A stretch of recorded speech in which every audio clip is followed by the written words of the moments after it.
Hi, everybody. Welcome back to The Extra Mile. I'm Justin, and that's the G5. Sure.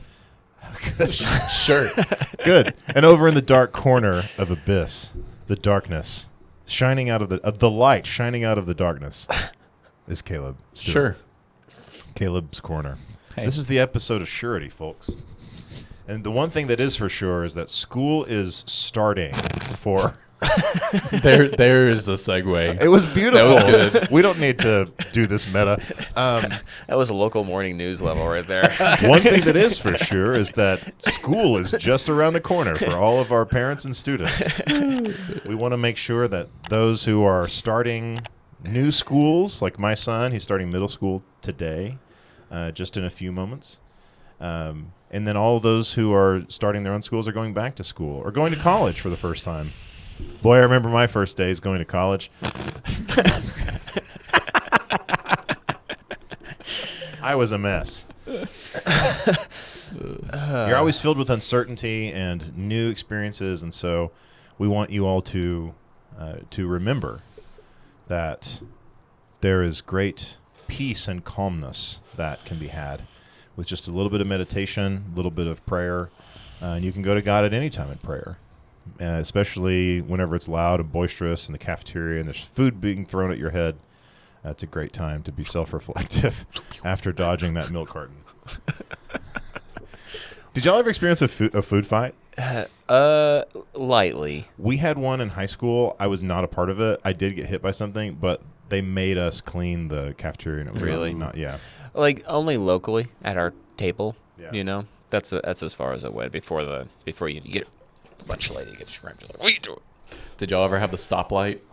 What's that? Oh, in elementary school, in the lunchroom, we had a literal stoplight. So like red, yellow, and green. Cool. And depending on the level of noise, it would change colors. I'm not kidding. And so Wow. if it got too loud, it would hit yellow, and the whole table would be like, shh, shh, you gotta be quiet, quiet. And then that would make it louder, and then it would hit red. And once it hit red, the entire lunchroom had to be quiet for like 5 minutes or something. So. Wow. Brilliant. Though now looking at my back at it house. as an adult, I'm like 90% sure there was some teacher back there just like, Of course. Yeah, Of you know there course. was, and they're messing with you too. Probably. Yeah. Why milk? You know, that's another thing too. It's just like of all. I mean, that was almost Lobbying. every drink, right? Yeah. You know, in the cafeteria with your thing, you get like so much stuff. 4 chicken nuggets, whatever that slop is, and then here's some milk. You want chocolate, or you want?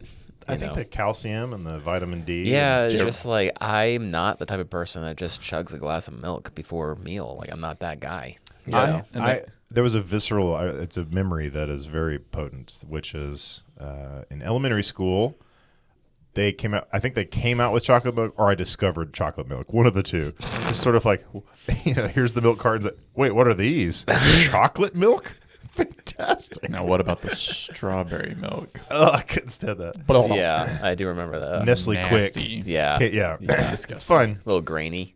So, chocolate milk for my entire school career. And then when I was in high school, I had, the cafeteria line, and I had gotten food or whatever. And you get to the end where there's the chilled little trays of whatever milk, and they were out of chocolate milk. I was late or what have you. No, we're out of chocolate milk. We don't have any more. But we got lots of regular milk, and I go, regular milk. Fine. And I begrudgingly grabbed the thing of regular milk, opened it up, and I had been drinking 2% milk at home for, years. And so this was whole milk. And I opened it up begrudgingly, and I took a swig of whole milk, and it was the most delicious thing I'd ever had in my life. And I remembered this of chocolate milk. Core memory. And so from that moment on, every time I go through, whole milk, and there was bunches of them. I get 12 of them if I wanted. Wow. And probably did. I was an offensive lineman. But I remember specifically, like, grass is greener. Wow, look at this whole milk over here, and I don't have the chocolate milk anymore. So, drink your milk, kids. Did y'all ever get anxious on your first day of school? Oh, yes. Oh yeah. Oh my goodness. I had so much anxiety. Really? I still have social anxiety, but yeah, so much. When I went to college, I had a week or two where I was just, in emotional fits. I would cry. I did not transition to college well. Man. Yeah, it was pretty bad. Not you though. No. Yeah. I lived large. Like, this is my life. This is my people. Like, especially college. Like day one. Like, man, I practically was at every single class early and like meeting everybody and super You were that excited, kid walking down the hallway, just like real large, Yes. like this is the best day ever. Somebody's having a fist fight in slow motion. You step over him, not even breaking your stride. No, but it wasn't like that all the time. High school and college more so, but then in middle school, we were just talking about that right before the podcast. Those were some of the worst years ever. It just like That's for everybody. I mean, awkward years for me, and just anxiety around like all these different people, especially gym class. So I wasn't strong at all. Still really am not very strong, but I was a teeny tiny itty bitty little thing. Like not just, I was short, let alone like super skinny. And so like being in the weight room trying to lift just the bar, and I couldn't even lift the bar, and coach is like screaming at me. You can tell like I'm mentally scarred a little bit by some of these things from You were middle short? school, but I was itty bitty. They literally called me Stuart Little when I was little, because I wasn't just skinny, I was just very short. And then in high school, between my freshman and sophomore year, I had such a big growth spurt that when it was time for concert season and band, they had measured at the beginning of the year for your pants. And when I sat down in the chairs on the auditorium, came up to there on my calves. Wow. Like it hurt. I grew so much that year. Wow. Yeah. I prayed and prayed for a growth spurt. Only they never get one. Has yet to come. Prayed until I was 25. You're lucky. Hearing the stories of, Dennis Rodman growing up in his 20s. Do you know what's fantastic is when you go to the store, you can probably find clothes that fit you. Yeah. And you look good in your clothes. For me, it's like they don't have my pants. Anyway. I know the size of jeans that I need, and I order them online. That's right. I never You go to shop for them in Costco, person. they're not there. Yeah. Don't even look. They don't have it. Man. Yeah. It was only until a couple of years ago that I stopped growing, and then I realized it was because I was eating too much. Okay. Well, going back to school really quick. I don't know. I guess thoughts and prayers are with y'all, because I know It's hard. even from when I was in school to when it is now, like nothing's necessarily changed. I just know that the world is the world, and it's hard being a kid and getting back into school, or even if you're in college still, like it's just difficult being around some of that stuff. So lots of social pressure, lots of peer pressure. Take it from 3 old men who've been there.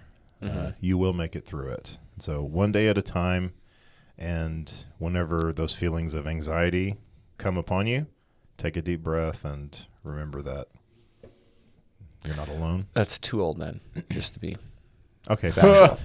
take it from an old man and 2 men who are almost old men. Next podcast, it's Justin and Caleb. What happened to George? George is living on the beach, living his best life. Hey, you know what? One of my favorite psalms for any encouragement if you're going back to school, no matter your age, is Psalm 70, actually. Psalm 70. You read that, Justin, since you're better. In the Greek. No. I'm not putting a translator on the YouTube Don't video. do that. No kid wants to listen to that. Psalm 70. Oh, it's so short. Yeah. I was sort of like, is this one of those long ones, George? Why would I do that? Why would I do that? Here's Psalm 70. It's like 6 verses. For the choir director, a psalm of David, for a memorial. O God, hasten to deliver me. O Lord, hasten to my help. Let those be ashamed and humiliated who seek my life. Let those be turned back and dishonored who delight in my hurt. Let those be turned back because of their shame who say, Aha, aha. Let all who seek you rejoice and be glad in you. And let those who love your salvation say continually, Let God be magnified. But I am afflicted and needy. Hasten to me, O God. You are my help and my deliverer. O Lord, do not delay. I know. Some of it's like a little drastic, like, oh man, school is not that bad. But I thought about that, like verse 3, Yeah, I mean, and he's asking for help there at the beginning, deliverance, and if it just is like, whether it be sin or whether it be an actual person, whatever is causing some sort of hurt or anxiety, that resonated with me. They could be making fun of you, ha ha ha, ha, it says, but don't let that give in. And I like my version of verse 4 here out of the net that says, "May all those who seek God be happy and rejoice in Him." And that really hits me. We're seeking God. No matter how tough the situation, He's our deliverer. And that's where we can be happy and we can rejoice. And so just a little encouragement. It's good. Well, I mean, for those who are starting school, good luck and find some peace and comfort, especially in those times of anxiety and trouble, especially if somebody's targeting you. That's great encouragement that it will pass, and if a carton of milk is being thrown at your head, just duck. Go so. If you want to know more about the Bible or you have any questions, our email is in the description below. You can DM us. We'd love to hear from you. And if you're looking for a church family or you're in the Lubbock area, we invite you to come visit and hang out with us in Milwaukee. We love for you to find a church who practices the love of Christ.